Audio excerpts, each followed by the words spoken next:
On the National Express, there's a dolly hostess selling crisps and tea. And she'll serve you with drinks and theatrical winks for her sky-high fee. Miniskirts were in style when she danced up the aisle back in '63. But it's hard to get by when your ass is the size of a small country. Yeah, sorry for not doing that justice, but it's I think the guy who wrote that, I'll think his name Hannon. Anyway, Neil Hannon. I think that's his name. He must have been on the same bus that I was on years ago. Yeah, let's just leave it at that. Hello, people. I think my kettle's just boiling. Excuse me once more. Here we go. So, we've had 3 days of pissing rain, and although it's been a bit claustrophobic, possibly for me, I did manage to get out a bit and do a little bit of something. But we really needed it because the overflow from my tank was down to a trickle, and we just haven't had enough rain yet. I don't think we've had enough yet, actually. But it could be one of these typical British summers where it just rains every other day, and that doesn't bother me actually. The sun's great, and it does cheer you up, but I can live with it or not. So when it disappears, if Antonio's theory is correct, that'll be obviously a tragedy. But let's see. All we can do is live our lives and expect the worst and prepare for the worst, and do it with a smile on your face, maybe. So I had a visit from a couple of real good friends, and during this visit, we one of the friends and I, the one who's kind of still on the globe, made a little bit of a pact. We shook on it, so so that is, that's a confirmation of a pact for me, or an agreement, shall we say.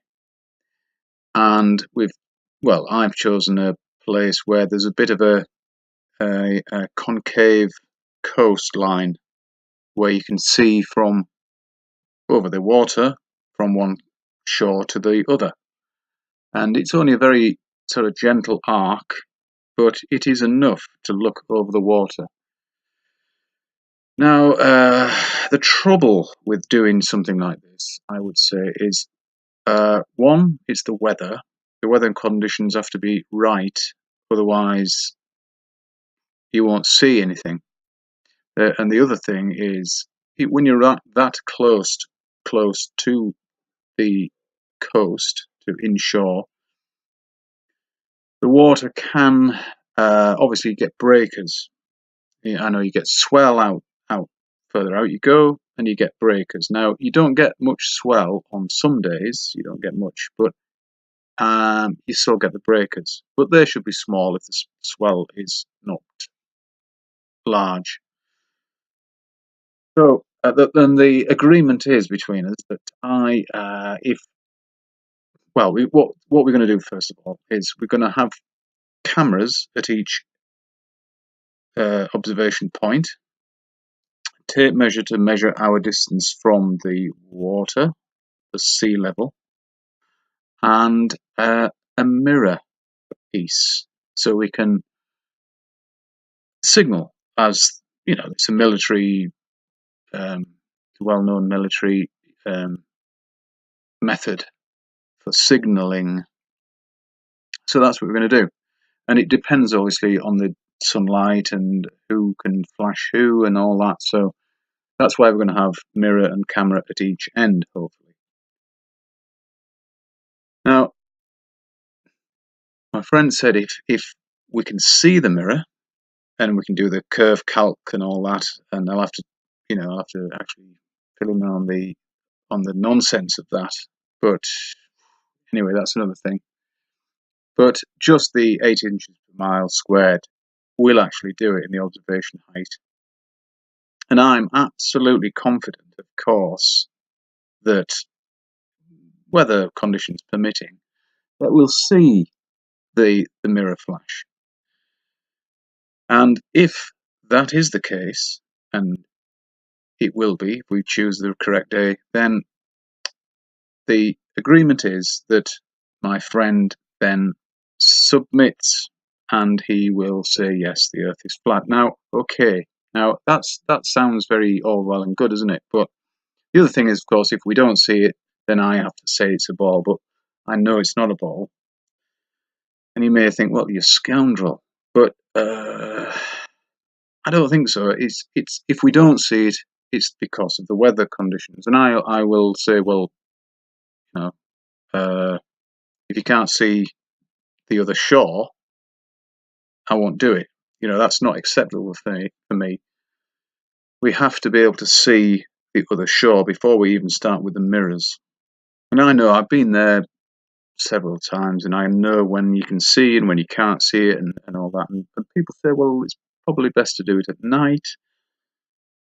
But then you need a very high-powered light, which probably we both have, actually, thinking about it. But then you can't really judge for landmarks. You need to go there and suss the place out at night first, just so you see so you can see possible landmarks to focus on, all that sort of thing. So it's not an easy thing to do. Plus, when my friend, when we see the mirror flash, my friend then says, well, the Earth's flat. Well, that's not good enough for me, because he will just be saying, well, okay, he'll now have to believe that. But I don't believe the Earth's flat. I know it's flat. And that's the difference. I don't want him to just believe in something, because that's not what it's all about for me. It's certain knowledge that we're after in this life. And then you can hang your hat on it. You can build from it. You can know the truth. And and so that is what we've got lined up for when the conditions allow. And also we're going to have a couple of, well, I say impartial observers. I don't think there really could be an impartial observer. I've got a friend who doesn't really know, and doesn't really care, I suppose, what it is. Now, he's kind of impartial, but how really can you be impartial when you've been brainwashed by the globe nonsense all your life? Unless you've broken from that, many people have done. I'm one of them, of course, and there are many more of us. But it's still not. You see, again, I think the person who knows the Earth is flat is more impartial. And hang on a minute, I know what you're going to say, but listen to this. I'm not invested at all in the shape of the Earth. I don't care what shape it is. And I think the people who know it's flat don't really care what shape it is. It could be triangular, hexagonal, whatever shape, it doesn't matter. But the people who think it's a space ball, and they can go and fly off and see Luke Skywalker and Tom Baker, they are invested in the shape of the Earth and space and all that fucking shite. So I wouldn't say that they were impartial. Now, and also because the people who know the Earth is flat have broken from that brainwashing, they um, they can. I think they've got more of a truthful opinion. Now, okay, you may think that is biased because I am one of those people, but I like all my life. Cricket is a game that I like uh, because it's there's an expression. It's just not cricket. Okay, now that means it's just not fair. And cricket is a gentleman's game that played by people who, um, if they think they're out, off the go. And you abide by the decision of another impartial person called the umpire, and the umpire's word is final. But sportsmanlike. Uh, it's probably I'm digging myself a massive hole because there's scandals through international cricket, and and he's diddling and fiddling and all that ball tampering bollocks. And, yeah. So sorry if my um, um, I shouldn't have mentioned cricket. Let's put it that way. But I think you can maybe grasp what I'm trying to say. So anyway, um, that's it really. Um, and maybe I'd just like to say this. Maybe it's not easy pushing against the masses. It's not easy when you know and they don't. You really do feel out there on a limb. You really do. And when you can see your friends and family still believing in this utter bullshit, it's hard because they think you're lost your mind. And in my case,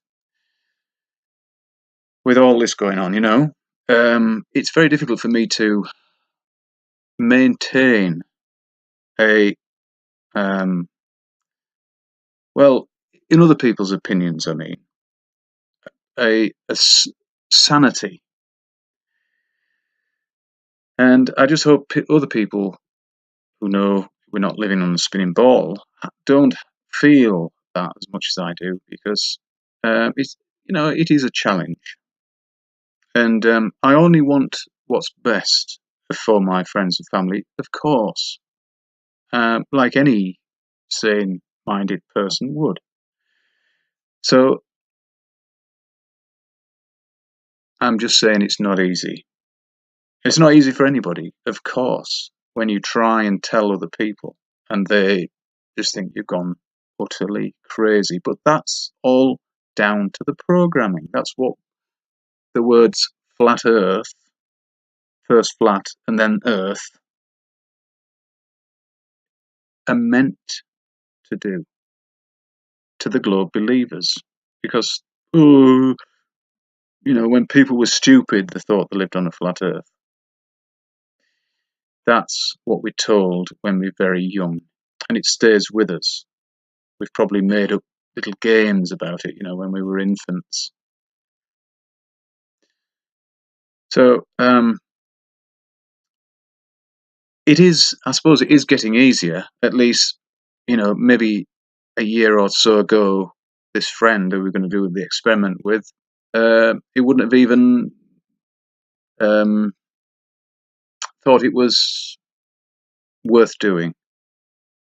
But now, I think part of me thinks that he wants to just slap me out of it, or snap me out, or slap me, maybe. But once you know, you know, and that's that. You can't unknow the truth. Anyway, thanks for listening, people. Bye.